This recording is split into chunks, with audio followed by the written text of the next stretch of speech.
हम सर्वशक्तिमान परमेश्वर के विषय में विचार और विमर्श करने के लिए आए, उसके सिद्धांत, उसके स्वरूप को जानने आए, उसके कार्य करने की शैली को जानने आए, उसकी योजनाओं को जानने आए हैं। आराम से बैठकर होगी बातचीत। ये खोज दोनों तरफ से है।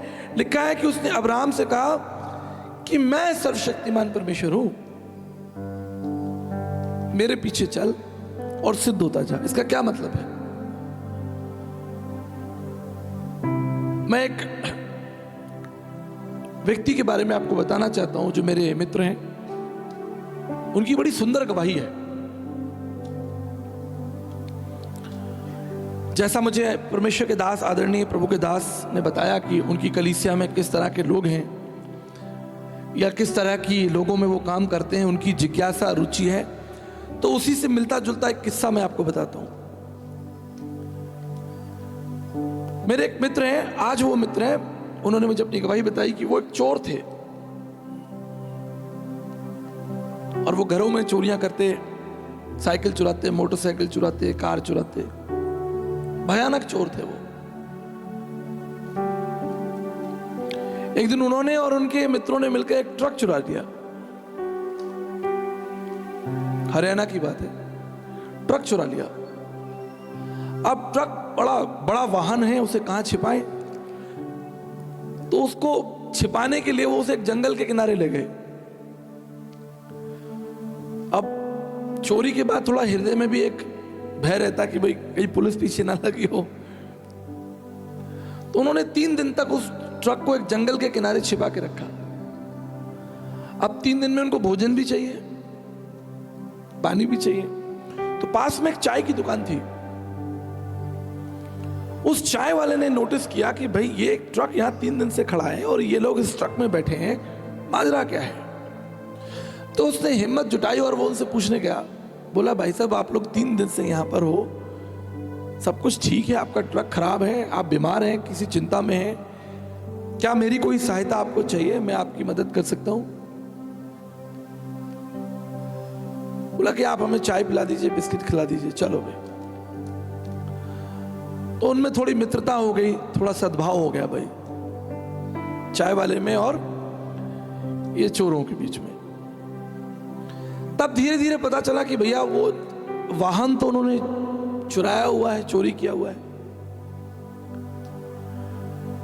अब ये जो चाय वाला था, ये विश्वासी था,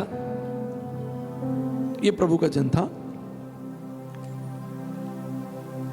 और एक अच्छी बात, अभी मैं और हमारी प्रिय बहन बैठकर बात कर रहे थे। कहां चली गई हमारी बहन? पीछे बैठी है।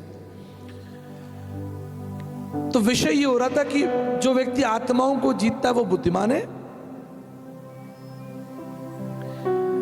भाई जो आत्माओं को जीतेगा बुद्धिमान होगा, वचन ऐसा कहता है। तो उस व्यक्ति ने उन तीनों की आत्माओं को जीतने का प्रयत्न किया, प्रयास किया, और अंततः यह फैसला हुआ कि उन तीनों लोगों ने अपना जीवन यीशु मसीह को दे दिया।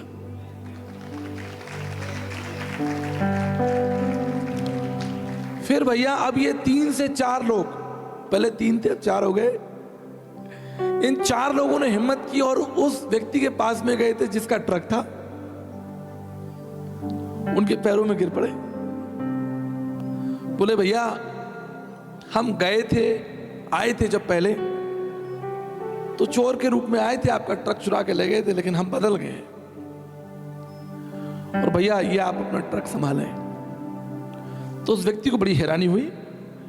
बोला, भाई कोई चीज चोरी करके वापस थोड़ी करता है, क्या माजरा है? मुझे माजरा बताइए, आपने ये निर्णय कैसे लिया? तो उन्होंने प्रभु की चर्चा की। वह जब प्रभु की चर्चा हुई तो अब 4 से ये 5 हो गए।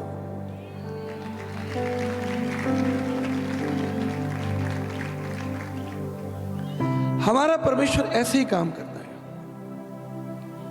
जो लोगों से मनों में बातें करता है, उन्हें स्पर्श करता है। भारतीय दार्शनिकों ने बृहद आरण्यका उपनिषद में लिखा है, अस्तोमा सत्य में, प्रभु हमें असत्य से सत्य की ओर ले चले। आगे लिखा है, ब्रह्म सत्य जगत मिथ्या। भाई सत्य क्या है? सत्य कोई फिलॉसफी है, कोई सिद्धांत है, कोई मैथमेटिक्स है, कोई फिजिक्स केमिस्ट्री का विज्ञान का कोई सूत्र है? क्या है सत्य? क्या होगा भाई? सो भारतीय चिंतकों ने कहा ब्रह्म सत्य जगत मिथ्या, अर्थात जो कुछ तुम्हें दिख रहा है वो क्षणिक है, भाप के समान है, लेकिन जो तुम्हें नहीं दिख रहा वही सत्य है।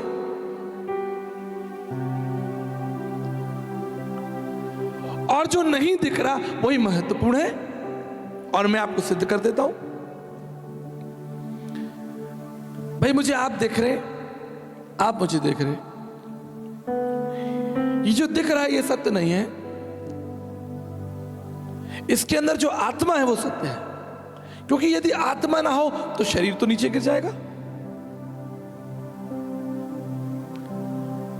आत्मा शरीर में ना हो तो शरीर का क्या लाभ मुझे बताइए? शरीर नीचे गिर जाएगा, लोग उठा के ले जाएंगे जलाने के लिए, दफनाने के लिए, कहेंगे भैया खत्म हो गया व्यक्ति। खत्म क्या हो गया? क्या खत्म हो गया? चला गया, क्या चला गया? मर गया, क्या मर गया? क्या हो गया? आत्मा चलेगी। सो आत्मा को सत्य माना गया। यदि आत्मा सत्य है तो आत्मा आई कहां से? आगे लिखा है परमात्मा से। आत्मा सो परमात्मा, यानी उदाहरण के लिए आपने समुद्र में से एक बाल्टी पानी निकाल लिया, अब दोनों की प्रॉपर्टी सेम है, उसे चेक करो आप, उसकी प्रॉपर्टी सेम होगी, वही खारापन होगा, वही उसमें जो क्लोरीन मिला हुआ है, जो भी उसमें आयरन है वो सेम होगा। ऐसे होता ना, हमारा खून टेस्ट हम कैसे करते हैं? सारा खून निकाल के थोड़ी टेस्ट करते हैं, थोड़ा सा निकाल लेते हैं, देख लेते हैं, पता चल जाता है। जो उस खून में जो आपके निकाला गया है और जो आपके शरीर के अंदर खून है, दोनों के तत्व एक ही है। आत्मा सो परमात्मा। ये जो हजारों आत्माएं यहां बैठी हुई हैं, ये कहां से आई? इनका अस्तित्व क्या है? इनका अस्तित्व स्वयं परमेश्वर है। इससे परमेश्वर को सत्य मान लिया गया। अब सारी भागदौड़ यह है कि उस परमात्मा को, सत्य को तुम जानो।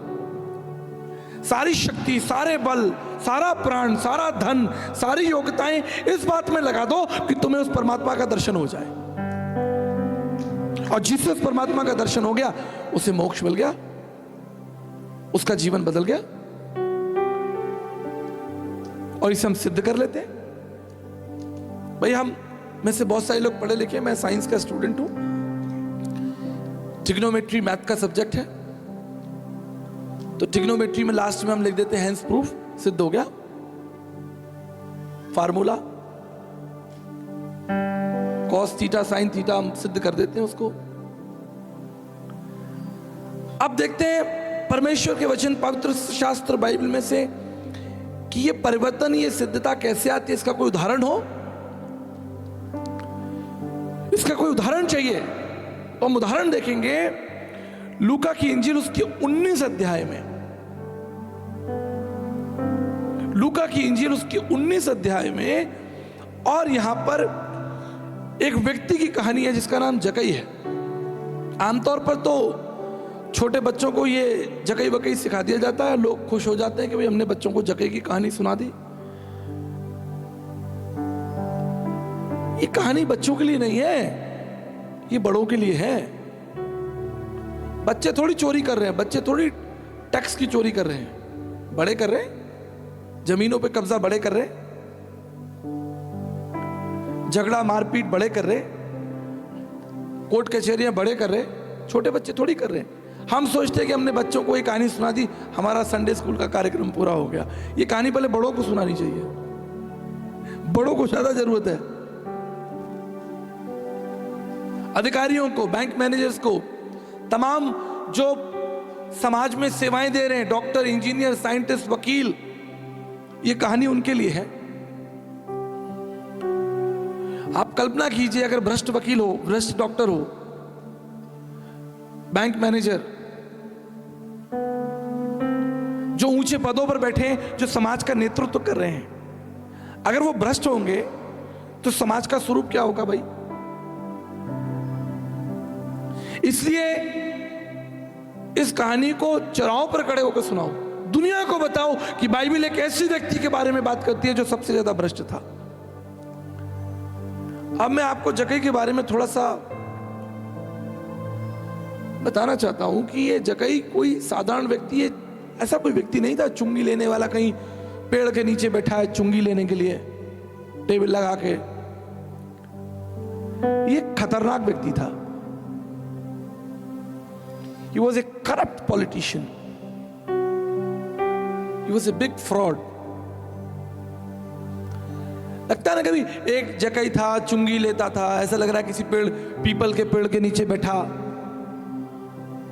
जैसे पान की दुकान खोल रखी हो और कर लेता हो किसी से, थोड़ा बहुत कर लेता हो।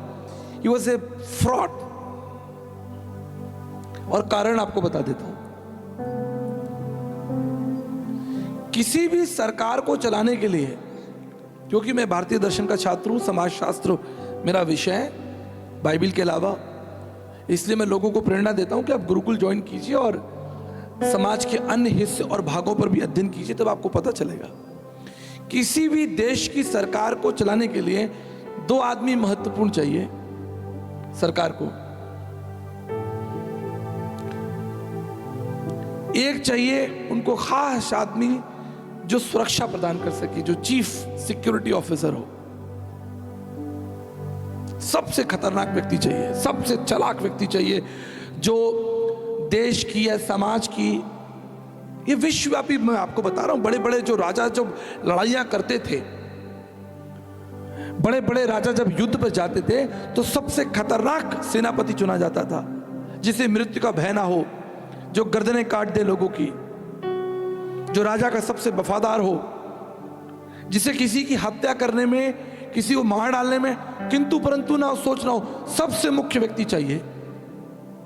राजा बस बोल दे कि भाई इस व्यक्ति को मार दो, उसकी गर्दन काट दे। राजा का सबसे खास आदमी। और दूसरा चीफ टैक्स कलेक्टर, जो सबका खून चूसे और धन इकट्ठा करे, क्योंकि राजा को अपनी सत्ता चलानी है। जब धनी नहीं होगा तो राजा कैसे सत्ता चलाएगा? धन होना चाहिए सत्ता चलाने के लिए। तो इसलिए रोमन सरकार ने सबसे भ्रष्ट आदमी को चुना कि भाई पूरे देश में, पूरे समाज में सबसे खतरनाक भ्रष्ट आदमी कौन है, सबसे ज्यादा बेईमान व्यक्ति लेकर आओ, जो लोगों के संग अत्याचार कर सके, जिसे हिचक ना हो, डर ना हो, संकोच ना हो उनका खून चूसने में। सो साहब जकई को बैठाया गया, chief income tax commissioner in the government of Rome. ये खून चूसने वाला आदमी था। इसको आप पढ़कर ऐसा मत सोचो कि एक कोई साधारण व्यक्ति था, थोड़ा जेब कतरा टाइप का, कुछ खतरनाक, बिग फ्रॉड, बिग पॉलिटिशियन, और राजाओं के अधिकारियों के सबसे खास। लिखा है चुंगी लेने वालों का सरदार था। जितने बुरे लोग थे उन सबका ये चीफ था। अब इसकी हम चुंगी लेने वाले की बात कर रहे हैं, और इसने ना जाने अपनी जिंदगी में कितने बुरे काम किए होंगे। इसकी कोई गणना नहीं, इसका कोई हिसाब किताब नहीं। हिसाब किताब तो ये अपनी बेईमानी का रखता होगा, अपना थोड़ी रखता होगा। कितना पैसा आया, कहां से आया, उसका हिसाब अपनी बेईमानी का थोड़ी रखेगा। लेकिन सब बातों के बीच में जो एक बात जो बड़ी अच्छी लगती है, वो तीसरे वचन में लिखी है, वो यीशु मसीह को देखना चाहता था। बस पूरी कहानी यहीं से शुरू हो गई। इसलिए भारतीय दर्शन जो है, इंडियन फिलॉसफी एक बड़ा विषय है। कोई है यहां पर भारतीय दर्शन का छात्र? कोई है? एक आध तो होगा कोई। इंडियन फिलॉसफी कोई भी नहीं है। ये एक, मैं कहता हूं, खतरे का चिन्ह है। इस पर हम कल चर्चा करेंगे। आप इसके बारे में अध्ययन कीजिए, खासतौर पर जितने सुसमाचार प्रचारक हैं, पास्टर्स हैं, लीडर्स हैं, और जवान विशेष रूप से, उनको इंडियन फिलॉसफी पढ़नी चाहिए। I highly recommend. क्या है दर्शन? समझिए इसको। ये वो स्वप्न वाला दर्शन नहीं है। कल्पना कीजिए कि ये मेज है, यहां पर ये मेज रखी है, लकड़ी की मेज रखी है। अब सवाल उठता है, इस मेज को देखकर आपके मन में क्या क्या सवाल आते हैं? क्या क्या सवाल आते हैं? चलिए, हमारे मन में सवाल आता है कि भाई ये जो मेज है, अभी तो इन्होंने इस पे कपड़ा वपड़ा लगा रखा है, लेकिन लकड़ी की होगी ये, मुझे तो यहां नीचे लोहा भी दिखाई दे रहा है थोड़ा सा। अब ये मेज किसने बनाई, इसे बनाने में कितना समय लगा, इसकी लंबाई और चौड़ाई इतनी ही क्यों है, इसका उपयोग क्या है, क्या क्या उपयोग कर सकते हैं हम इसका। हम इस पर, मैं अभी अपनी बाइबल रखा हूं, किताब रखा हूं, आप चाय भी रख सकते हैं, नाश्ता कर सकते हैं, आप इस पर खड़े होकर बल्ब भी लगा सकते हैं, पंखा साफ कर सकते हैं, राइट। और झगड़ा वगड़ा हो जाए तो उठा के फेंक के मार भी सकते हैं। लेकिन अंततः विषय यह है, इसे किसने बनाया, क्यों बनाया, इसका उपयोग क्या है, इसको बनाने में कितना धन लगा, कितनी शक्ति लगी, कितनी ऊर्जा लगी, कितने, इसके विषय में सब कुछ जानना, सब कुछ, इसे दर्शन कहा गया।